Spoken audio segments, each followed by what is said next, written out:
Gente, imagina só ler um texto que durante séculos foi ensinado como a gravação de uma batalha cósmica, sabe? Sim, aquela origem toda cinematográfica, né? Exatamente, a origem de um anjo caído, rebelde lá nas regiões celestiais. E aí você descobre que a passagem é, na verdade, uma denúncia política super afiada contra um CEO multibilionário da antiguidade. Um líder que simplesmente começou a acreditar na sua própria máquina de propaganda. É chocante. É de explodir a cabeça. E hoje, o nosso mergulho profundo documental no podcast A Doçura da Palavra entra exatamente no capítulo 28 do livro de Ezequiel. E olha, o que a gente encontra ali desestabiliza completamente aquela nossa necessidade reconfortante de ter um vilão externo. Com certeza. É muito mais fácil culpar um demônio distante pelos mares do mundo, né? Pois é, então, é uma alegria imensa dar as boas-vindas a todo mundo que acompanha este estudo detalhado das Escrituras com a gente.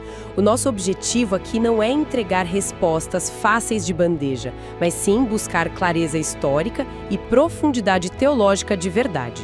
E a premissa central da nossa conversa hoje é bem firme.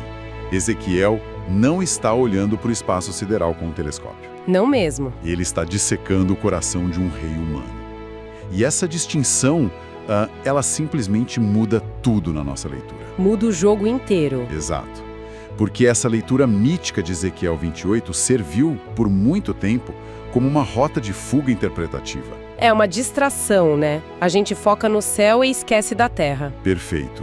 Quando o foco fica preso na origem de Satanás, a gente simplesmente para de prestar atenção na denúncia profética que o texto realmente está fazendo ali, no presente do profeta. E a nossa missão nesta análise é justamente devolver esse texto para o seu chão histórico, para o barro de onde ele saiu. Isso.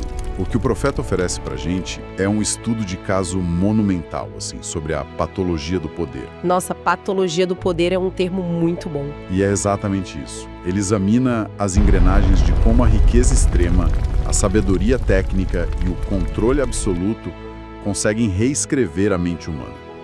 E ele usa o rei histórico da cidade-estado de Tiro como a cobaia perfeita para isso. Então, para quem está escutando a gente e tentando visualizar esse cenário na cabeça, a gente precisa construir a magnitude do que era Tiro, né? Porque a imagem popular de um rei antigo costuma ser a de um tirano genérico de filme. O cara mau com uma espada na mão. Isso. Só que a história mostra que o governante de Tiro era algo muito mais complexo. A cidade era uma ilha fortificada no meio do Mediterrâneo. Era tipo uma mistura entre o centro financeiro de Wall Street e a prisão de segurança máxima de Alcatraz, sabe? Uma analogia fantástica. Era inexpugnável militarmente e, ao mesmo tempo, o centro nervoso de toda a economia global daquela época. Sim. Tiro tinha, por exemplo, o monopólio da tinta púrpura, que era simplesmente o artigo de luxo mais caro do mundo antigo. E eles controlavam as rotas marítimas. O texto até descreve esse líder como alguém de uma sabedoria comercial, assim, incomparável. Incomparável. E a geografia física da cidade alimentava diretamente a geografia psicológica do seu governante. Isso é crucial. Como assim? Explica melhor essa conexão. Pensa bem, estar isolado em uma ilha de rocha, cercado por muralhas gigantescas e navios de carga que traziam o PIB de nações inteiras direto para os seus portos. É muito dinheiro. É um absurdo de riqueza. E isso cria uma barreira impenetrável contra a realidade. Na antiguidade, a riqueza de Tiro era tão fora da curva que a cidade essencialmente comprava sua paz. Ah, eles não iam para a guerra. Não. O rei não precisava lutar guerras. Ele financiava os impérios que lutavam. Então, essa invulnerabilidade estrutural é o mecanismo exato que engatilha o que os gregos antigos chamariam de hubris. Hubris, uma palavra de peso. Muito peso. E a teologia bíblica identifica isso como a essência do pecado original, né? Que é a sedução de absolutizar a si mesmo. Olha, peraí, eu vou precisar fazer o papel de advogada do diabo, sem trocadilhos com o tema de hoje e ser um pouco cética em relação a essa condenação. Manda ver. A Bíblia não condena a riqueza ou o sucesso diplomático por si mesmos, certo? Se a gente for olhar para a história de Israel, o rei Salomão acumulou uma riqueza incalculável. Sim, uma prosperidade absurda. Ele fez parcerias comerciais enormes, e foi louvado pela sabedoria dele. E tem um detalhe, inclusive, lá no livro de 1 Reis, mostra que foi um rei anterior de Tiro, o rei Irão, quem forneceu os cedros e até os arquitetos para construir o próprio templo em Jerusalém. Uma parceria direta com o sagrado. Exatamente. Então, se a prosperidade comercial e a sabedoria administrativa não são pecados na Bíblia, qual é exatamente a fratura que Ezequiel está expondo aí nesse rei? Essa sua distinção é fundamental. A crítica divina, ela não recai sobre os balanços financeiros de Tiro. Deus não está auditando a eficiência da frota mercante deles. Certo. O ponto de ruptura, na verdade, ocorre dentro da mente do governante.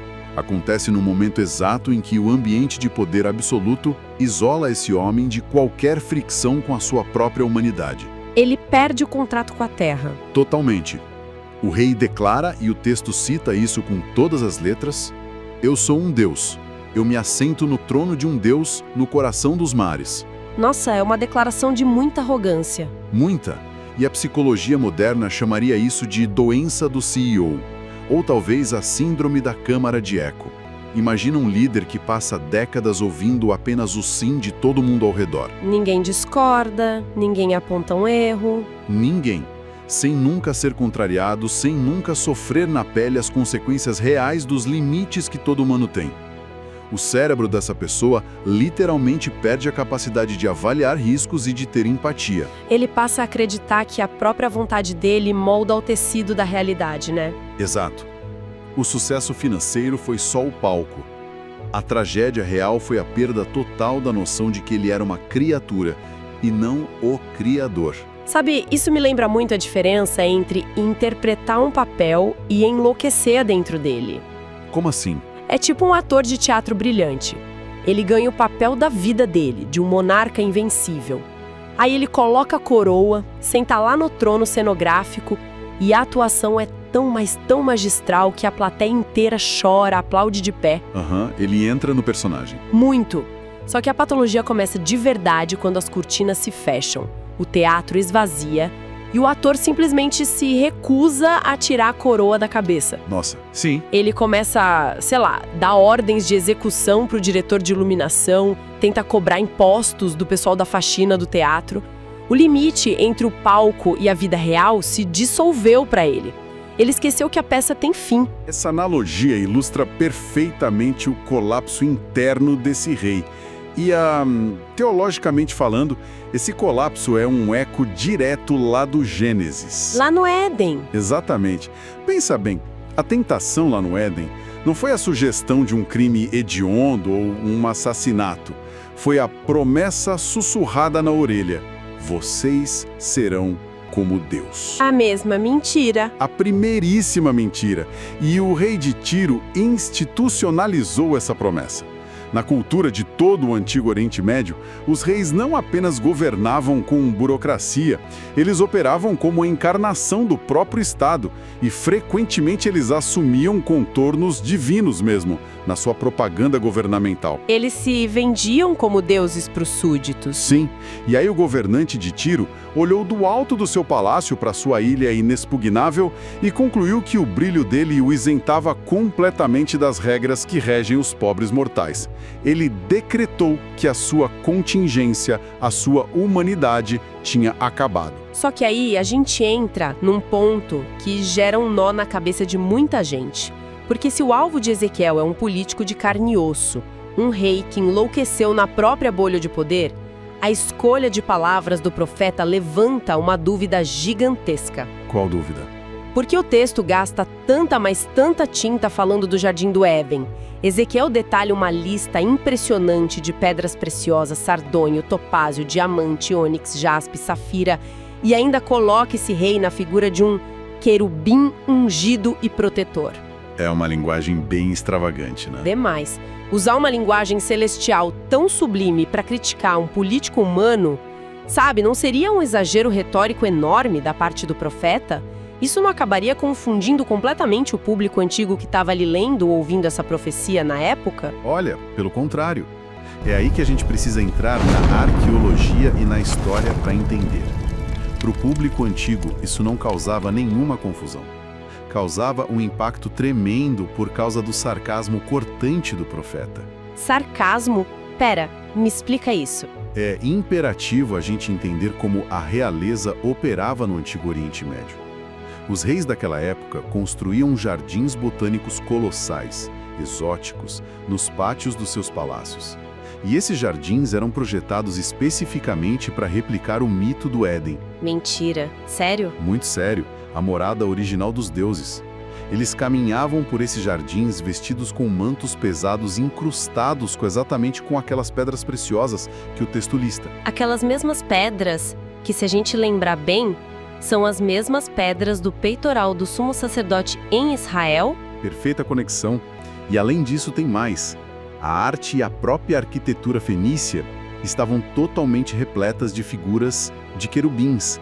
Sabe aquelas esfinges aladas, imponentes, que guardavam os tronos reais? Ah, então Ezequiel não tá, fazendo uma viagem mística para descrever o paraíso lá no céu. Não. Ele tá, na verdade, escrevendo o quintal do rei e o guarda-roupa dele. Precisamente. Ezequiel está pegando a própria máquina de marketing do rei de Tiro e usando contra ele em um tom de ironia devastadora. É brilhante. Uau, isso é genial. O governante de Tiro se via como o guardião supremo da civilização, o grande querubim que protegia o tesouro do mundo, sabe? Passeando lá pelo seu Éden particular e inatingível. Então o profeta adota essa linguagem megalomaníaca para preparar a queda do rei no texto. É um deboche profético. É um choque de realidade de Deus. A mensagem é tipo: ah, então você se veste como sumo sacerdote do universo. Você se intitula um querubim brilhante no seu próprio Éden. Beleza. Vamos ver como esse Deus inexpugnável vai se comportar quando o exército do Império Babilônico, quando Nabucodonosor arrombar as portas do seu paraíso na ilha. Nossa, as metáforas, elas medem a altura da ilusão do cara. Exatamente, para que a profundidade da queda, quando acontecer, fique nua e evidente para todo mundo ver. Olha, entender isso muda completamente o peso da narrativa para nós hoje. Porque quando a gente tira a figura literal do diabo do centro desse texto e coloca ali um ser humano orgulhoso, nós perdemos o nosso bode expiatório cósmico. A gente perde a desculpa. Exato.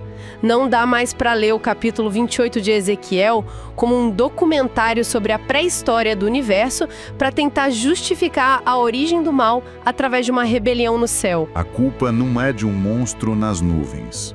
O texto funciona como um espelho para nós. O mal absoluto e a arrogância descrita ali não exigem chifres vermelhos ou asas de morcego. Pelo contrário, eles vestem trajes de alta costura, sentam em cadeiras confortáveis de conselhos de administração de grandes empresas e, o que é mais assustador, discursam em púlpitos e palanques.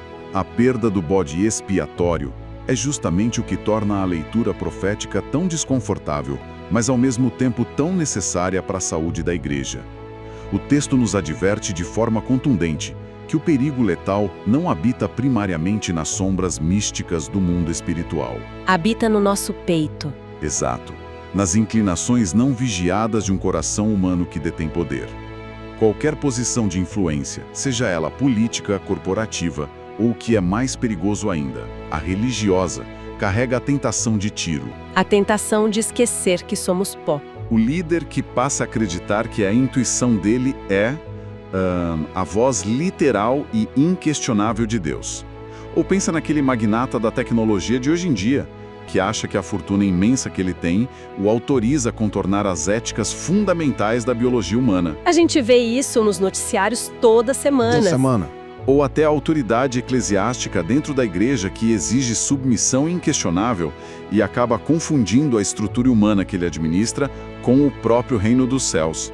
A ubris reaparece sempre que a autoridade delegada se transforma em domínio absoluto. Sabe, isso me lembra de um eco preventivo lá no Novo Testamento, no livro de 1 Pedro, no capítulo 5. Ah, o conselho aos presbíteros. Isso, a instrução lá aos líderes é claríssima. Pastorear o rebanho, não como dominadores daqueles que eles foram confiados, mas servindo de exemplo. O domínio absoluto pertence apenas e exclusivamente ao Supremo Pastor. É o freio perfeito para a arrogância de Tiro. E isso nos leva diretamente à resposta pedagógica de Deus diante desse delírio todo de grandeza lá do rei. E é uma frase de uma precisão cirúrgica no texto de Ezequiel, né? Deus diz: "Tu és humano e não Deus." Importante. Em um primeiro momento, considerando que o exército babilônico estava literalmente a caminho para sitiar a ilha e destruir tudo, essa frase soa apenas como a decretação de uma sentença de morte. Parece um rebaixamento brutal e sem piedade. E é o fim da linha para a cidade-estado, de fato. Mas, do ponto de vista teológico, parece que existe uma mecânica de resgate operando no fundo dessa mesma frase. Como é que a declaração da mortalidade humana que destrói a utopia egocêntrica do rei pode ser lida, no fim das contas, como um ato fundamental de graça? Essa é a grande virada do texto, porque a mentira da autodivinização, a ideia de ser Deus de si mesmo, é em si mesma uma prisão esmagadora para o ser humano. Cansa tentar ser Deus, né? Destrói a pessoa. A exigência contínua de ser o arquiteto infalível do próprio destino, de nunca poder demonstrar uma fraqueza sequer, de ter que controlar todas as variáveis do mundo para manter essa ilusão de invulnerabilidade, isso esmaga o ser humano por dentro. Ninguém aguenta esse peso. Ninguém. Então, quando Deus intervém e afirma com autoridade: "Tu és humano", ele está quebrando a roda dessa loucura. É um limite severo, claro que é, mas a gente precisa lembrar que os limites estabelecidos pelo Criador são sempre os contornos seguros dentro dos quais a verdadeira vida pode florescer. É um resgate da realidade. Deus está libertando a criatura do peso insuportável de tentar sustentar o universo nas próprias costas. A queda da arrogância é dolorosa porque ela quebra a nossa imagem idealizada, mas é o único caminho possível para a recuperação da sanidade espiritual. Gente, existe um contraste absoluto aqui com o que a gente vê no Novo Testamento, especificamente na carta aos Filipenses. Lindo. Capítulo 2. Sim, no capítulo 2 de Filipenses. Enquanto o rei de Tiro, sendo apenas pó e cinza, tenta de todo jeito escalar os céus para agarrar a divindade e se declarar Deus, a resposta definitiva da narrativa bíblica em Cristo é exatamente o movimento inverso. A descida. O Cristo histórico, tendo a natureza de Deus, não considerou a igualdade com Deus algo a ser retido à força. Pelo contrário, ele esvaziou-se a si mesmo, assumindo a forma de servo e tornando-se humano. É o avesso de Tiro. O humano tenta forçar a subida a arrombar a porta do céu e encontra a destruição e a loucura. Já o divino escolhe voluntariamente a descida, abraça a limitação e com isso traz a salvação para o mundo. Eu fico impressionado com isso, porque a síntese perfeita da teologia cristã reside nesse exato contraste. A nossa redenção não vem da promessa de nos tornarmos pequenos deuses, sabe, impermeáveis à dor e ao fracasso da vida. Não, longe disso. Vem da encarnação de um Deus que assume a nossa vulnerabilidade. O rei de Tiro repeliu a própria humanidade como se fosse uma fraqueza nojenta que precisava ser superada a qualquer custo. Mas o modelo bíblico nos ensina que aceitar a nossa dependência, abraçar o fato irrefutável de que somos pó animado pelo fôlego divino, é o início da verdadeira maturidade. O orgulho exige o isolamento no topo da montanha. E a humildade permite a comunhão autêntica, tanto com o Criador quanto com quem está do nosso lado. Olha, eu sou muito grata por essa clareza histórica, porque remover as escamas do texto antigo acaba revelando um diagnóstico que é muito, mas muito contemporâneo para todos nós. Não envelheceu um dia sequer. Pois é. E à medida que a gente vai encerrando esta nossa investigação de hoje, fica uma reflexão profunda para ocupar o espaço da nossa mente, para a gente ruminar durante a semana. A hora de olhar para o espelho. Exato. Diante das áreas onde exercemos alguma liderança na vida, diante das conquistas que a gente acumulou ou das posições de respeito que alcançamos na igreja, no trabalho, na família. Onde é que reside o perigo silencioso? É uma pergunta dura. Em que momentos a gente corre o risco de usar a retórica do Éden, as pedras preciosas do nosso currículo, para construir muralhas ao redor da nossa vulnerabilidade? É crucial a gente avaliar onde a admiração que recebemos dos outros pode estar de forma bem sutil, nos convencendo de que as regras da decência, do arrependimento e da limitação humana já não se aplicam a nós. Sabe, a vigilância constante é a marca registrada de um coração ensinável. E a narrativa de Ezequiel 28 permanece ali como um farol de advertência no meio da tempestade. Lembrar diariamente da nossa condição frágil de criatura não é um exercício inútil de autodepreciação, de jeito nenhum. É proteção. É a fundação inabalável de uma vida que é vivida com integridade, temor e sanidade intelectual diante de Deus. Perfeito. Se essa análise minuciosa ofereceu novas ferramentas de interpretação e trouxe uma compreensão mais firme das Escrituras para sua jornada, a gente encoraja de coração que a discussão não pare por aqui. Espalhe essa semente. Que essa investigação seja compartilhada nos seus grupos de estudo, nas comunidades de fé e entre todo mundo que busca ler os textos sagrados com seriedade e profundidade de verdade. Porque a teologia só ganha vida quando confronta as nossas certezas mais confortáveis, né? Sem dúvida. Nós continuaremos a examinar, a questionar e a aprender juntos sempre. Muito obrigada a todos que ficaram com a gente nesse mergulho. Até a nossa próxima conversa nas Escrituras aqui no A Doçura da Palavra. Até a próxima, um grande abraço.